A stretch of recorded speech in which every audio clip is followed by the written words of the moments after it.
Ok, donc ici on est en train de remettre en fonction notre petite serre bioclimatique avec bon, ici on a rempli de terre, mais on peut aussi s'en servir comme couche chaude pour chauffer la serre et en même temps chauffer le salon et la cuisine qui se trouvent derrière. Ici on a une, bon là je jette pas Isa, mais on a une ouverture très simple qui nous permet d'avoir une largeur idéale, enfin la largeur calculée pour rentrer les tables amarrées, ce qu'on va faire maintenant tout de suite. Voilà, c'est un système de fixation qui est tout simple, avec d'une part des petits cabestans qui sont là pour accrocher les cordes qu'on a ici pour fermer et bien fixer l'ouvrant au montant de la serre. Et de l'autre côté, en fait, on a cette barre-ci toute simple chaque barre a sa longueur, puisqu'en fait notre toit est en pente. Par là, un petit trou ici, et boum, ça nous permet de maintenir cette fenêtre. Alors on peut faire une double tension, donc en fait on a une poussée par là et on a une traction par ici pour éviter que le vent ne fasse balloter cette fenêtre et que du coup en fait les bâches ne percent. Alors ça fait 3 ans que la serre est en fonction, ça fait toujours très très bien. Il y a peut-être quelques petites réparations à faire, mais et puis là vous la voyez en tout début de saison, donc ça veut dire que la terre est encore un petit peu sèche, il faut qu'on la réhumidifie, il faut qu'on remette un petit peu de matière organique. Donc on a 2 bacs qui servent de potentiel couche chaude et sur lesquels on peut mettre les tables amarrées, chaque fois avec ce volant là. On a 3 portes, une porte là-bas, une porte ici et une porte là, avec un tout petit rangement ici. Il y a encore une cabane derrière et encore un ouvrant ici. Alors ici on a un bac qui est permanent, c'est-à-dire qu'on va éventuellement le remplir de terre, mais on va ni mettre une table amarrée dessus, ni faire des couches chaudes. Enfin on pourrait en fait, mais bon, c'est plutôt, voilà, on a encore du fenouil qui est ici.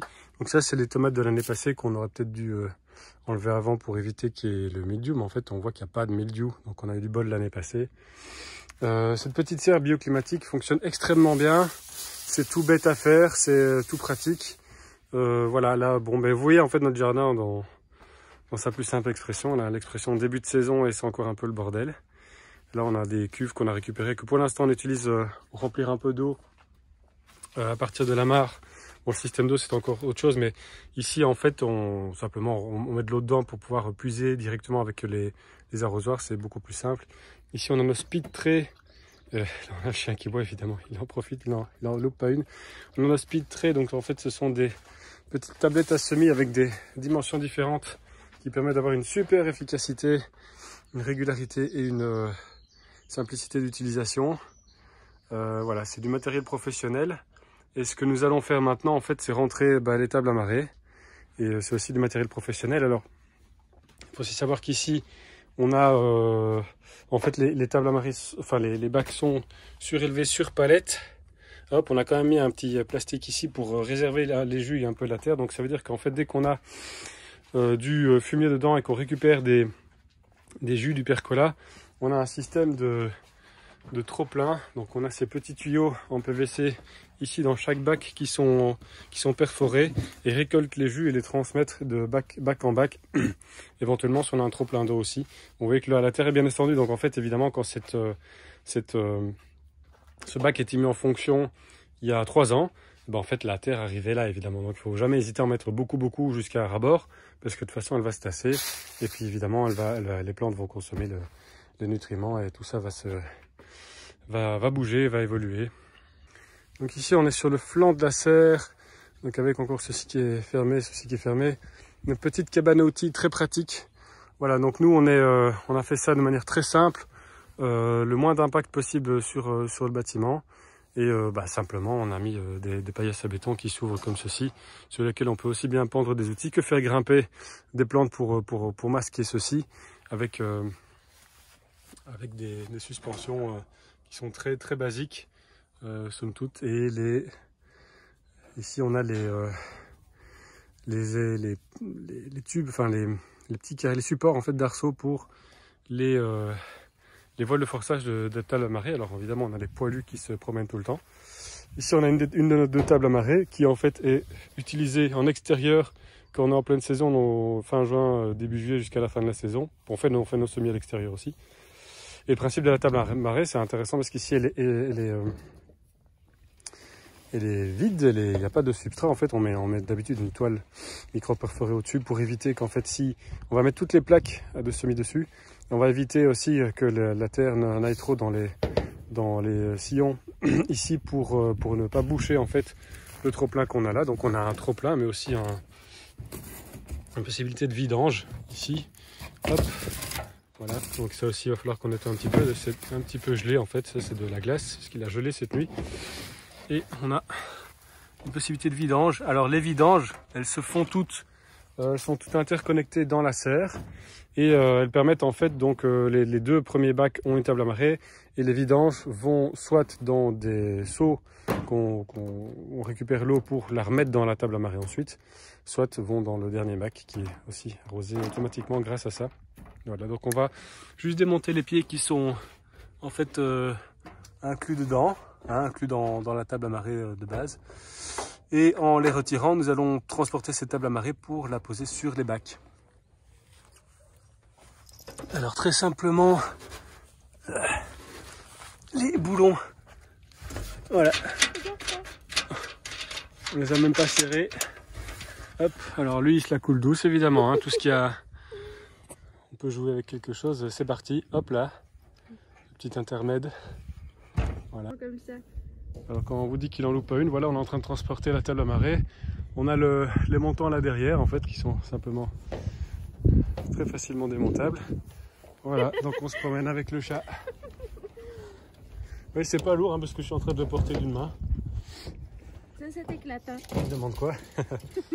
Évidemment. Hop.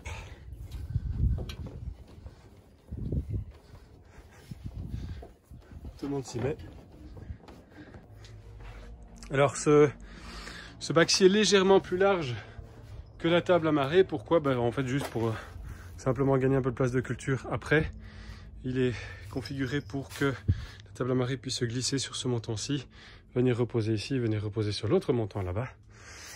Alors évidemment, dans cette serre, on aurait pu prendre plus de place de culture, mais on privilégie quand même l'ergonomie de travail et c'est quelque chose qu'on ne regrette pas parce que quand il y a tout qui pousse, c'est vraiment c'est très serré. Donc ça vaut pas la peine de tout empaqueter comme ça, c'est pire que bien. C'est pas du tout agréable pour travailler. Et finalement, ce qui est très important, c'est de garder une motivation. Puisque si vous n'avez pas la motivation, vous ne ferez juste rien du tout. Donc à la place d'avoir peut-être 5% en moins, vous aurez 100% en moins. Alors on la prend, hop là. Voilà, on rentre là. La marée assez facilement. Hop. Hop là. Voilà, reculer peut-être un petit peu pour qu'elle soit peut-être un tout petit peu plus sur le bord, ici. Vous voyez, parce qu'en fait notre panneau ici se pose devant là, donc ça ne pose pas de problème. Mais c'est toutes des petites conneries de design. Ça fait partie du design de permaculture. Hein. C'est pas juste faire des jolis plans. Et du coup ici, on a le robinet qui dépasse du bac, donc en fait, quand on a la table à marée début de saison et qu'il y a moins d'exubérance au niveau des plantes, et ben on a la table à marée qui dépasse un petit peu, qui limite un petit peu notre passage, mais voilà, ça passe. Et qui permet aussi d'avoir l'écoulement du robinet qui sera, comme je l'ai dit, connecté via ce tuyau-là.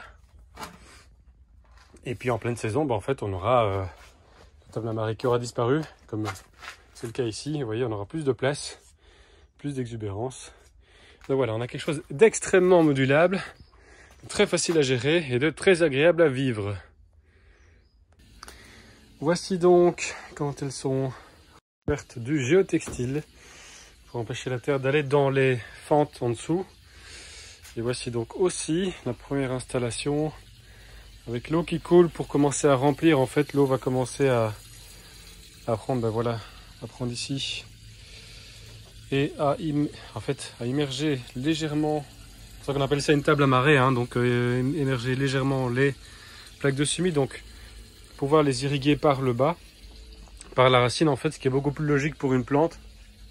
Et ça nous évite aussi de faire, si on arrose par le dessous, on met de l'eau par au-dessus, et donc forcément l'eau avec ses gouttelettes va faire amplifier les rayons du soleil et risque de brûler les plantules. Alors ici, on va mettre ça correctement. Donc en fait, voilà, on a hop, les soutiens, les montants arceaux, hop, qui se mettent très très simple, hein, donc hop. Et ces arceaux, ben, là-dessus on va mettre quoi? On va mettre du voile de forçage. En fait c'est un voile qui laisse passer la lumière et qui permet de conserver la chaleur. Donc on a une espèce de double serre. En fait on a le voile de forçage plus la serre. Donc en fait on a plus de chances que nos petits semis aient chaud. Et ce voile de forçage se trouve ici. C'est quelque chose qu'on trouve assez facilement en jardinerie professionnelle. Alors là, évidemment, un jour, on s'est quand même fendu de cet achat-là parce que c'est quand même très très pratique avec l'enrouleur et qu'à un moment, il faut devenir un peu... faut pas que le potager, qui reste quand même une activité qui n'est pas principale, c'est pas notre travail principal, n'empiète pas sur notre travail. Donc en fait ici, bon là, j'ai pas connecté de tuyau, mais la vidange est très facile et qu'on peut déverser ça directement dans les arrosoirs pour les réutiliser ensuite. Voilà. Alors la table à marée doit être légèrement, très légèrement en pente vers le côté du robinet, donc par là, pour que ça puisse s'évacuer quand on ouvre la vanne. Voilà, évidemment là ça a besoin encore de s'humidifier. Une fois que c'est bien trempé, bien humide, en fait, ça reste bien au fond. Bon ben j'espère que ça vous est utile. Voilà, c'était notre petite serre bioclimatique. Alors le bioclimatique ici, le bioclimatique, c'est toujours s'adapter à l'environnement pour en tirer des bénéfices directs ou indirects. Donc en fait, nous sommes le 25 mars et depuis le 20 mars, on est à même d'ouvrir cette fenêtre qui est fermée pour l'instant puisqu'on crée un effet de serre supplémentaire pour nos petits semis, peut-être de tomates, je ne vois pas trop d'ici. Donc on ouvre les portes et on n'a pas besoin de chauffer cette annexe qui est en fait une cuisine qui est très mal isolée, donc qui est souvent froide. Et on peut même ouvrir ici, c'est la fenêtre qui donne sur notre salon et sur salon, bureau, ça dépend un petit peu de notre humeur. Et donc voilà, donc on a de la chaleur qui ici fait 27 degrés, hein, donc je sais pas exactement. Ah, il fait même 29 degrés. Donc on aère, on crée un flux d'air quand même. Et toute cette chaleur, toutes les calories qu'on capte ici, en fait, on les balance le plus possible dans la maison pour qu'elles se réchauffent le plus vite possible. Et vice versa, quand la maison est chaude, en fait, si on a trop de chaleur, par exemple avec notre poêle à bois, bon là vous voyez la cuisine, évidemment là vous voyez vraiment les coulisses dès lors qu'on a encore cette échelle là parce que je dois remplacer des ampoules qui sont assez hautes, mais bon bref. Et du coup quand on a le feu qui fonctionne, on peut éventuellement ouvrir aussi la serre. Si on a des couches chaudes ici, en fait on a cette serre les couches chaudes sera plutôt février, hein. On a cette serre qui va déjà chauffer pas mal grâce à l'action de la décomposition des matières organiques qui seront là. Parce que vous voyez quand même, il y a un petit 2 mètres cubes là-dedans. Donc pour la couche chaude, c'est vraiment top. C'est vraiment super. La forme est idéale pour faire ça. Vous voyez ça sur Internet, hein, c'est très facile à faire. C'est très facile de trouver des renseignements. Et donc en février, on peut déjà bénéficier d'une chaleur indirecte en fait dans la cuisine. Sauf que ça sent un peu le purin de cheval, mais voilà.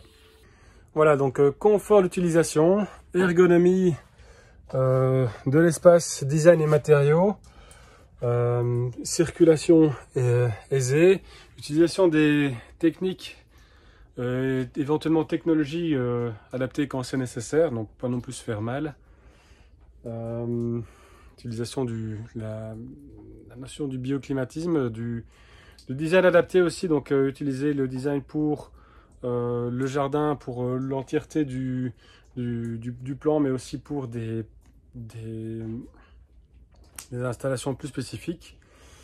Ne pas oublier non plus qu'une serre, ça chauffe, c'est le principe de l'effet de serre, et que donc il faut prévoir, que vous le construisiez vous-même ou pas, un maximum de courant d'air. Donc c'est bien pour ça qu'en fait, derrière moi, il y a ceci, donc ce truc-là, hop, merde, comme ça, hop, la porte, cette fenêtre-là, cette porte-là, cette fenêtre-là, cette fenêtre-là et cette porte là-bas qui s'ouvre. Donc on est capable de faire une aération qui est hyper ventilée.